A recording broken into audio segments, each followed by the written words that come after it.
आज आपण आहे ना इयत्ता 8वीचा 2018-19चा पेपर बघणार आहोत.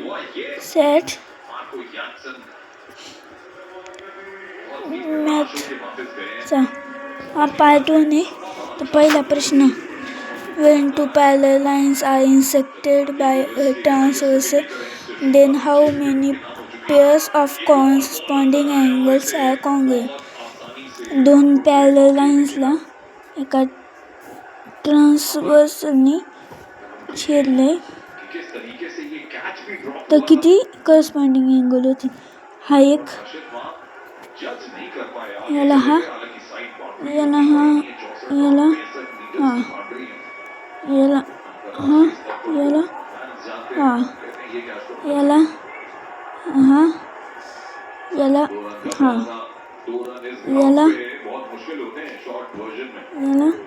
हा, म्हणजे बरोबर 4, म्हणजे पर्याय क्रमांक 2.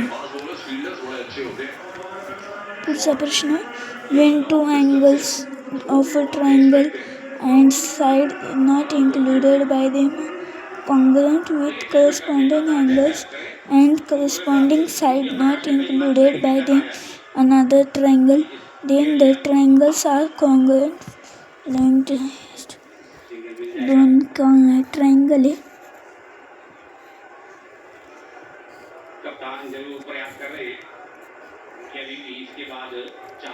ते दोन ट्रायंगल दिलेले.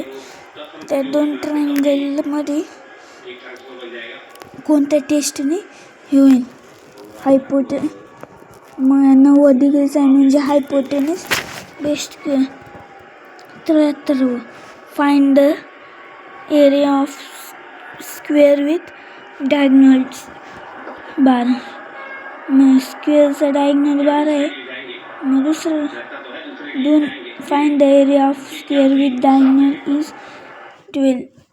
दोन डायगोनल 12 याचे तर एरिया काढायचा 12 गुणिले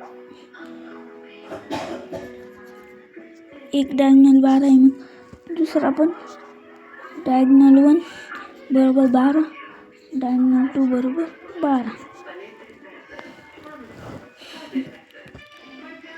ते काय करतात, एकमेकाला आहे ना दुभागतात. मग 12 भागिले 2 बरोबर 6. मग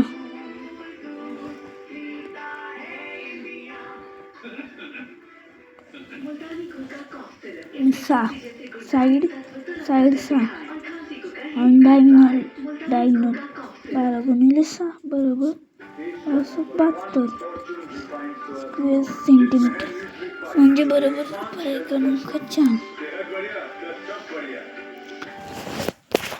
74 गणित आपण सोडवणार आहोत. इथे पहिले हे आता a cube plus 3a square b plus 3ab square plus b cube वजा a cube वजा 3ab square b plus 3ab square plus b cube.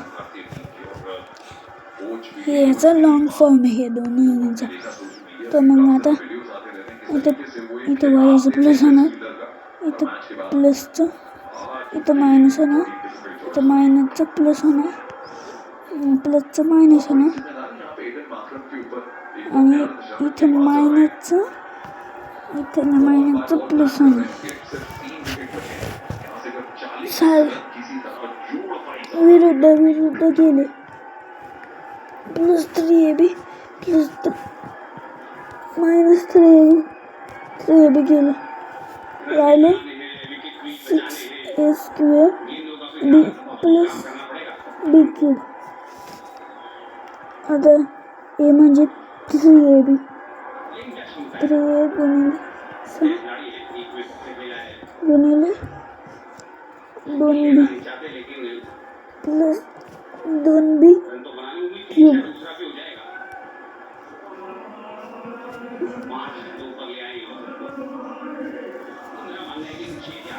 2b cube गुणिले 2 आहे ना, हे 2 आहे म्हणून 2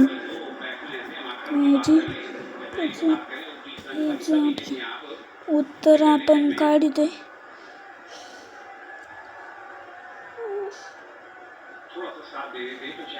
यांचा गुणाकार होतो 8 318 9 54 दून 100 स्क्वेअर बी प्लस 8 दून 16 बी क्यूब. इथं आपला व्हिडिओ संपतो. पुन्हा भेटूया नवीन व्हिडिओमध्ये. नेक्स्ट पार्ट 2 साठी कमेंट करा.